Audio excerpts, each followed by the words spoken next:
Hello friends, welcome again to my channel. मेरा नाम doctor अंतरिक्ष है। आज हम डिस्कस करेंगे ऐसी कौन कौन सी चीज़ें हैं जो हमारी बॉडी में बलगम को ज़्यादा करती हैं। बलगम यानी कि म्यूकस की प्रोडक्शन को ज़्यादा बढ़ा देती हैं। तो सबसे पहले हम जानते हैं म्यूकस रेस्पिरेटरी ट्रैक्ट में जो पाया जाता है। बेसिकली ये म्यूकस है जो हमारी बॉडी का एक प्रोटेक्टिव बैरियर है। हमारी बॉडी में ये एक प्रोटेक्शन का काम करता है। म्यूकस करता क्या है, जो भी हम सांस अंदर खींचते हैं उसको गर्म करता है और उसको मॉइस्ट करता है ताकि हमारी बॉडी में वो हवा डैमेज ना करे। Mucus as a barrier act करता है। हमारी बॉडी का डिफेंसिव सिस्टम है जो हमारी बॉडी के सेल्स में बैक्टीरिया, वायरसेस, पोलन आदि ये सारी चीज़ों को घुसने से बचाता है। तो दिक्कत कब आ जाती है? दिक्कत तब आती है जब यही म्यूकस बहुत ज़्यादा प्रोड्यूस होना शुरू हो जाए या ये म्यूकस गाढ़ा हो जाए, तब ये हमारी बॉडी को दिक्कत करना शुरू कर देता है। खांसी करना शुरू कर देता है, ब्रीदिंग डिफिकल्टीज करना शुरू कर देता है। तो अब हम जानेंगे भी ऐसी कौन सी चीज़ें हैं जो म्यूकस को बढ़ा देती हैं। सबसे पहली चीज़ है खाने में। जो भी खाने हमारी बॉडी में हिस्टामिन की रिलीज को ज़्यादा करते हैं। हिस्टामिन एक केमिकल होता है हमारी बॉडी में जो रिलीज होता है और वही आगे जाके म्यूकस की प्रोडक्शन को ज़्यादा करता है। तो ऐसे कौन कौन से फूड हैं? एक तो प्रोसेस्ड मीट आ गया। जितना भी मीट की आइटम्स हैं जो प्रोसेस्ड होती हैं और रेडीमेड अवेलेबल है वो चीज़ें। उसके बाद हो गए डायरी प्रोडक्ट्स। डायरी प्रोडक्ट्स में जैसे दूध हो गया, चीज़ हो गया, ये चीज़ें हमारी बॉडी में हिस्टामिन को ज़्यादा रिलीज करती हैं। तभी बोलते हैं कई बार जब ज़्यादा बलगम आ रही हो तो दूध कम पीना चाहिए। उसके बाद है फर्मेंटेड फूड। फर्मेंटेड फूड में दही आ गया, योगर्ट आ गई, उसके बाद किमची आ गई, अचार, चटनी हो गई। ये चीज़ें हिस्टामिन को ज़्यादा इंक्रीज करती हैं और म्यूकस को अल्टीमेटली ज़्यादा बढ़ाती हैं। इसके बाद हो गया सिट्रस फ्रूट। सिट्रस फ्रूट जैसे हमारे नींबू हो गए, संतरे हो गए, किन्नू हो गए या पालक हो गया, टमाटर हो गया। ये सारी चीज़ें हिस्टामिन को ज़्यादा बढ़ाती हैं और म्यूकस को ज़्यादा इंक्रीज करती हैं। उसके बाद लेग्यूम कैटेगरीज में जो लेंटिल्स होती हैं जैसे सोया हो गई, तो ये चीज़ें भी म्यूकस की प्रोडक्शन को इंक्रीज करती हैं। इसके बाद एक दो फ्रूट्स हैं जैसे केला हो गया, ग्रेप्स हो गया, ये भी हिस्टामिन की रिलीज को ज़्यादा इंक्रीज करते हैं और हिस्टामिन ज़्यादा होने के कारण बलगम भी ज़्यादा होती है। इसके बाद कुछ कैटेगरीज और हैं भोजन की जो हमारी बॉडी में म्यूकस को ज़्यादा इंक्रीज करती हैं। सबसे पहले है प्रोसेस्ड फूड। प्रोसेस्ड फूड में काफ़ी सारी मात्रा में फूड एडिक्टिव्स मिलाए जाते हैं या प्रिजर्वेटिव्स मिलाए जाते हैं। ये हमारी बॉडी में सूजन भी करती हैं और हमारी गट को भी इंजरी करती हैं और म्यूकस की प्रोडक्शन को भी इंक्रीज करती हैं। इसके बाद है ऐसे भोजन जो हमारी बॉडी में गैस्ट्रोइसोफेजियल रिफ्लक्स को बढ़ाते हैं, जिसको जर्ड भी बोलते हैं। जिसको बेसिकली क्या होता है, हमारा जो मैदा होता है, पेट होता है और खाने की नली होती है, इन दोनों के बीच में एक वाल्व होता है। तो वो वाल्व हमारे पेट में जो भी एसिड होता है उसको गले में आने से रोकता है।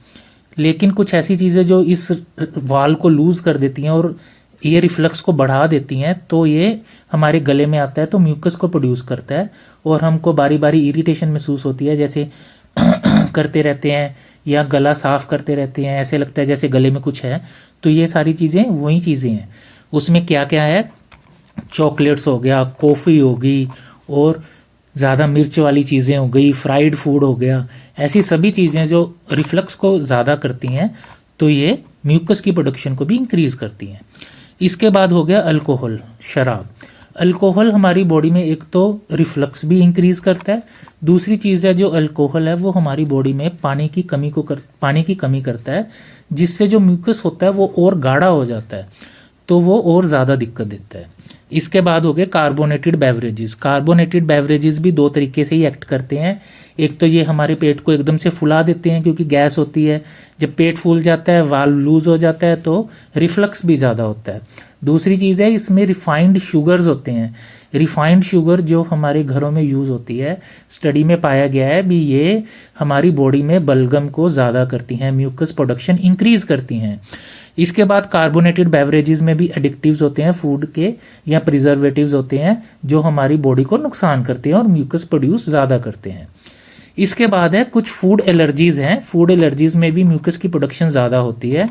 वो फूड एलर्जीज आपको ज़्यादा हो सकती हैं जैसे आपको मान लीजिए पीनट से एलर्जी है, मूंगफली से, या अंडे से एलर्जी है, सोया से एलर्जी है, किसी भी प्रकार की अगर आपको फूड एलर्जी है तो उसमें म्यूकस प्रोडक्शन इंक्रीज हो जाती है।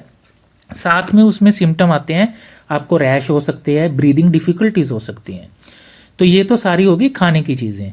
अब कुछ कैटेगरीज ऐसी हैं बीमारियां जिनमें म्यूकस की प्रोडक्शन, बलगम की प्रोडक्शन ज़्यादा होती है, जैसे कि रेस्पिरेटरी डिसीजेज, सांस की दिक्कतें, सर्दी खांसी जुकाम हो गया, अस्थमा हो गया, ब्रोंकाइटिस हो गया, साइनोसाइटिस हो गया। ऐसी चीज़ों में म्यूकस की, बलगम की प्रोडक्शन ज़्यादा होती है। उसके बाद एयर पोल्यूशन जो आजकल बहुत ज़्यादा है, जिसको AQ इंडेक्स से भी नापते हैं। जितना ज़्यादा एयर पोल्यूशन होगा हमारी बॉडी में उतना ज़्यादा हार्म होगा, तो बॉडी उतना ज़्यादा म्यूकस प्रोड्यूस करती है। इसके बाद है स्मोकिंग। देखिए, स्मोकिंग तो एक ऐसी चीज़ है जो आपकी बॉडी को हर एस्पेक्ट में नुकसान देती है, चाहे वो कार्डियोवास्कुलर डिसीजेज हो जाएं, हाइपरटेंशन हो जाए, डायबिटीज़ हो जाएं, गैस्ट्रोइसोफेजियल रिफ्लक्स हो जाएं, कार्सिनोमा हो जाएं, और म्यूकस की प्रोडक्शन को भी इंक्रीज करती हैं, ब्रोंकियाइटिस करती हैं। ठीक है, तो ये चीज़ों को आपको ध्यान में रखना चाहिए। उसके बाद है, कई लोगों को एलर्जी होती है पोलन से, डस्ट से, तो उन केसेस में भी जो म्यूकस है वो ज़्यादा प्रोड्यूस होता है। अब ये चीज़ें तो हो गई, हमने भोजन भी देख लिया, बीमारियां भी देख ली जो बलगम की प्रोडक्शन को इंक्रीज करती हैं। तो अब हम क्या करें अगर बलगम की प्रोडक्शन ज़्यादा हो रही है? तो कुछ दवाइयाँ हैं, इसको म्यूकस एक्टिव ड्रग्स बोलते हैं। बेसिकली इसमें म्यूकोलिटिक्स भी होते हैं, एक्सपेक्टोरेंट्स भी होते हैं, जो म्यूकस को तोड़ते हैं या म्यूकस को बाहर निकालने में हेल्प करते हैं। तो आपको सबसे पहले ध्यान ये रखना है, अगर आपको ये सारी दवाइयों का सेवन करना है, आप अपने डॉक्टर से कंसल्ट कीजिए और वो उसकी प्रिस्क्रिप्शन के बाद ही आप ऐसी दवाइयों का इस्तेमाल कीजिए। मैं आपको जर्नली बता रहा हूँ, जैसे एसिटाइलसिस्टिन हो गई, इसकी टैबलेट्स भी आती हैं जो म्यूकस को तोड़ती हैं। इसके बाद है एम्ब्रोक्सल है, ब्रोमोहेक्सिन है, ग्वानिफिसिन है, ये कफ सिरप्स में पाई जाती हैं। एंटीट्यूसिव कफ सिरप्स जो होती हैं वो, उसमें ये पदार्थ पाए जाते हैं जो बलगम को तोड़ते हैं। इसके बाद घरेलू उपाय क्या है? एक सेलाइन गार्गल होते हैं, नमक वाले पानी के साथ अगर आप गार्गल करें, तो नमक वाले पानी के साथ गार्गल करने से आपको जो सोडियम होता है वो म्यूकस को तोड़ता है। एक तो उसकी क्लियरेंस ज़्यादा हो जाती है, बाहर ज़्यादा निकलता है, और म्यूकस पतला हो जाता है ताकि आपको दिक्कत ना नहीं देता वो इतना। इसीलिए आप शायद नोट करें, जो लोग समुंदर के किनारे रहते हैं उनकी जो ब्रीदिंग होती है उस हवा में नमक ज़्यादा होता है, तो उनको ऐसी म्यूकस की प्रॉब्लम्स भी कम होती हैं। इसके बाद है स्टीम इन्हेलेशन। स्टीम इन्हेलेशन आप घर में जैसे स्टीमर से कर सकते हैं। अगर स्टीमर नहीं है तो किसी भी खाली यूटेंसिल में पानी को बॉयल कीजिए, मुंह ऊपर करके आप स्टीम ले सकते हैं, अपने फेस को जलने से बचाना है। लेकिन इसके बाद जैसे जकूजी वगैरह में हो गया, सोना बाथ्स में हो गया, आप स्टीम को जब इनहेल करते हैं तो ये स्टीम आपके पूरे रेस्पिरेटरी ट्रैक में जाती है। रेस्पिरेटरी ट्रैक में जाने के बाद आपके म्यूकस को वो सॉफ्टन करती हैं और म्यूकस को निकालने में हेल्प करती हैं। तो यही सारी चीज़ें हैं। बेसिकली तो आपके साथ फूड डिस्कस किया है, जो भी हिस्टामिन इंक्रीज करता है, जर्ड इंक्रीज करता है, या जो इसमें एडिटिव्स होते हैं, स्मोकिंग हो गया, रेस्पिरेटरी डिसीजेज हो गया, ये सारी चीज़ें म्यूकस को बढ़ाती हैं। तो अगर आपको ये दिक्कत है, अपने डॉक्टर के पास जाएं, कंसल्ट करें और प्रॉपरली अपना ट्रीटमेंट लें।